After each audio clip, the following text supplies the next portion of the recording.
Occasion ఏదైనా location ఎక్కడైనా తెలుగువారి వేడుక అంటే ఆలివ్ మిఠాయి ఉండాల్సిందే. మిఠాయి అంటే ఆలివ్. భారత్ పాకిస్తాన్ల మధ్య యుద్ధం ఎందుకు ఆగింది? ఇది ఒక పెద్ద $1 మిలియన్ క్వశ్చన్గా మారిపోయింది. అయితే దీని వెనక ఉన్నటువంటి బలమైన కారణాలు ఇప్పుడిప్పుడే వెలుగు చూస్తున్నటువంటి పరిస్థితి. భారత్ జరిపినటువంటి దాడుల్లో కీలకమైనటువంటి పాకిస్తాన్ అణుస్థావరాలు ధ్వంసమయ్యాయా? దీని ఫలితంగా రేడియేషన్ లీకేజ్ సమస్య ఉత్పన్నమవుతుందా? ఈ అంశాన్ని అగ్రరాజ్యం అమెరికా ముందర నివేదించిందా? ఈ క్రమంలోనే భారత్ని ఒప్పించేటువంటి ప్రయత్నం అగ్రరాజ్యం చేసిందా? ఇప్పుడు వస్తున్నటువంటి సోషల్ మీడియా న్యూస్ అలానే కొన్ని అంతర్జాతీయ మీడియాలో వస్తున్నటువంటి కథనాలు ఆసక్తికరంగా మారుతున్నాయి. భారత్ పాకిస్తాన్ల మధ్య యుద్ధం ఆగిపోవడానికి రేడియేషన్ లీకేజ్ సమస్య ప్రధాన కారణం అనేటువంటి అంశాన్ని విశ్లేషిస్తున్నాయి. ఇందులో వాస్తవం ఎంతవరకు ఉంది, చూపిస్తున్నటువంటి ఆధారాలు ఏంటి, ఒకసారి విశ్లేషించేటువంటి ప్రయత్నం చేద్దాం.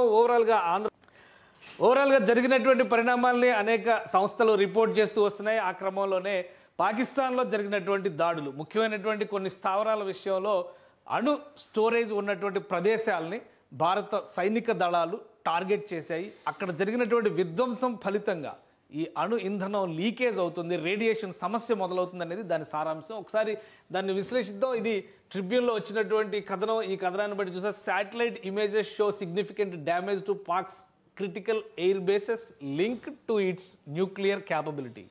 అంటే అణు సామర్థ్యానికి సంబంధించి లింక్ చేసినటువంటి కొన్ని ఎయిర్ బేసెస్ని భారత్ అటాక్ చేసింది. వాటి ఫలితంగా కొత్త సమస్యలు వస్తున్నాయి అనేటువంటి సంకేతాలు చూపిస్తున్నాయి. Pakistani bases hit by IAF include Rafiqui air base, Shorkot, అలానే Nur Khan air base Rawalpindi, Murid in Chakwal, Rahim Yar Khan, అలానే సుకూర్ అండ్ చునియాన్.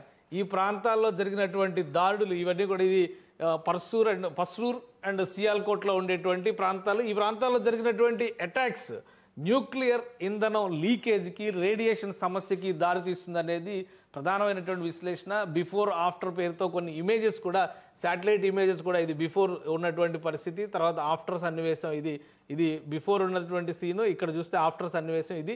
సో ఇటువంటి వాటిని చూపించడం ద్వారా ఇది అసలు పస్రూర్ ఎయిర్ డిఫెన్స్ రాడార్, ఈ రాడార్లన్నింటినీ కూడా ధ్వంసం చేశారు. అక్కడ జరుగుతున్నటువంటి అక్కడ ఉన్నటువంటి స్టోరేజ్, అంటే గతంలో తీసుకున్నటువంటి నిర్ణయాల ఫలితంగా వివిధ ప్రాంతాల్లో ఈ న్యూక్లియర్ బాంబ్స్కి సంబంధించి, అణు వార్ హెడ్లకు సంబంధించినటువంటి స్టోరేజ్ ఉన్న ప్రాంతాలు ఉన్నాయి. ఎందుకంటే వీటిని స్టోర్ చేసేటువంటి క్రమంలో చాలా జాగ్రత్తలు తీసుకుంటారు. ఇలాంటి కథనాలే మరికొన్ని కూడా ఉన్నాయి.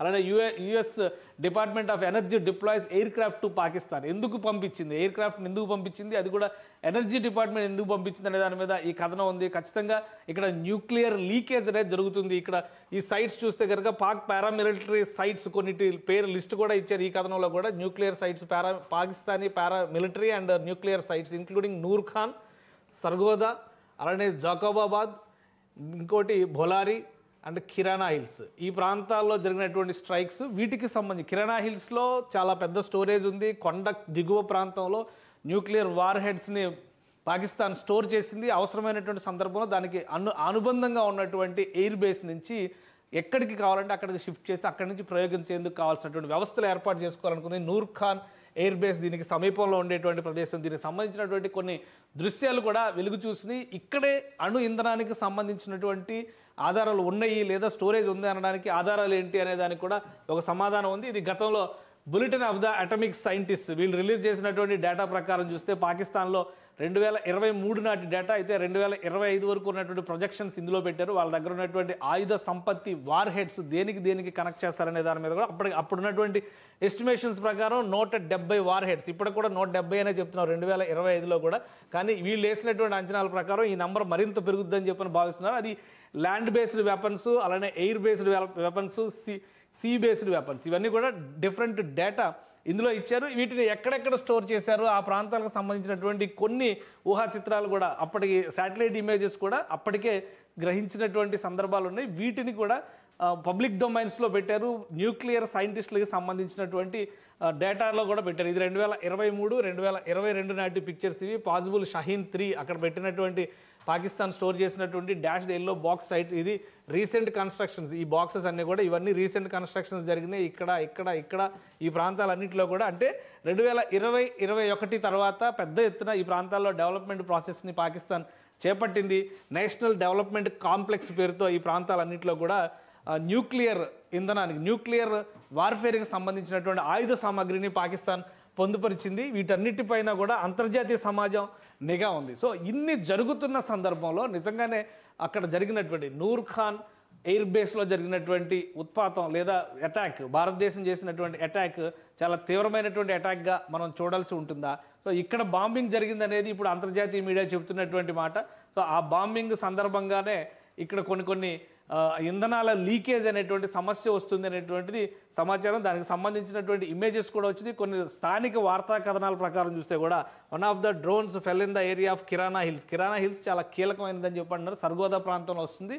ఇక్కడ ఎక్కువ స్టోరేజ్ పెట్టింది న్యూక్లియర్ వెపన్స్కు సంబంధించి పాకిస్తాన్ అనేటువంటి మాట చెప్తుంది. సో ఒక్కసారి మనం దానికి సంబంధించినటువంటి అంశాలను కూడా విశ్లేషించేటువంటి ప్రయత్నం చేద్దాం. కిరాణా హిల్స్కి సంబంధించిన రేఖాచిత్రం, అంటే ఇది శాటిలైట్ ఇమేజ్. ఇందులో కొంత డీటెయిల్స్ కూడా దొరుకుతున్నాయి మనకి. ఆ డీటెయిల్స్ ప్రకారం చూస్తే కనుక ఇక్కడ ఉన్నటువంటి స్టోరేజ్, అడ్మినిస్ట్రేటివ్ రెసిడెన్స్ బిల్డింగ్, అలానే స్టోరేజ్ బంకర్స్, అంటే ఒక కొండ ప్రాంతంలో బంకర్స్ని నిర్మించి, కొండ ప్రాంతంలో మళ్ళీ భూగర్భంలోకి అండర్ గ్రౌండ్ బంకర్స్, ఇగ్లూస్ తరహా వ్యవస్థలను నిర్మించి అందులో స్టోర్ చేశారు అనేటువంటి అనుమానాలు అంతర్జాతీయ సమాజానికి ఉన్నాయి.